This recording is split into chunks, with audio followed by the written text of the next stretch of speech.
Jama'a akwai wata tunatarwa da nake so in yi mana wanda da yawa daga cikin mutane suna samun matsala akan wannan ishu din. Ishu din shine akan sallah.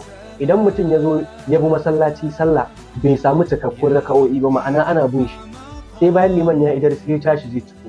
Wani sai kaga idan ya zo zai tashi sallah sai ya kiya bi wannan, wani sai ya ce ai bai samu sallah ba za ka bi shi ba. Wa ya ce ma haka abin yake? Ba haka abin yake. Idan mutum ya zo za a yi sallar magariba raka'a uku ce sai ya samu raka'a ɗaya zai ciko raka'a ne. Ka jona da shi ki wannan raka'a biyu kai ma ka ciko taka guda ɗaya. Idan kafin ka idar wani ya zo ya jona da kai, kafin ya idar wani ya zo ya jona da shi, haka ko mutum 1000 ne za su zo su yi ta jona suna da ladan jam'i da yadda Allah. Sannan ko da mutum nafila yake yi, idan ka zo za ka iya bin shi kai sallar da take a lokacin.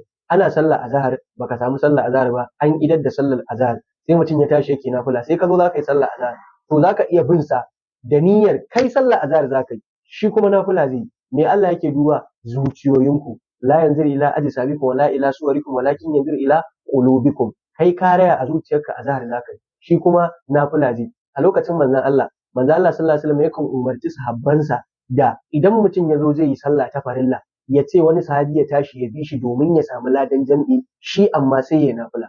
Saboda haka wannan ya kamata a ce duk mun fahimta mun gane. Duk sanda ka zo ka ga mutum yana sallah, kowace iriyar sallah ce ka bi shi ka yi kai niyyar sallar da ka zo yi. Wani sai ka je za ka bi sai ka je yana ture ka, shi ba za ka bi shi ba. Ba haka ilimin yake ba. Duk sallar, in sallar asuba ma kake ni zan yi magariba zan iya bin ka, kai magariba asubar ka ni in yi magariba ta. Duka dai me burin mu? Allah ubangiji ya karba.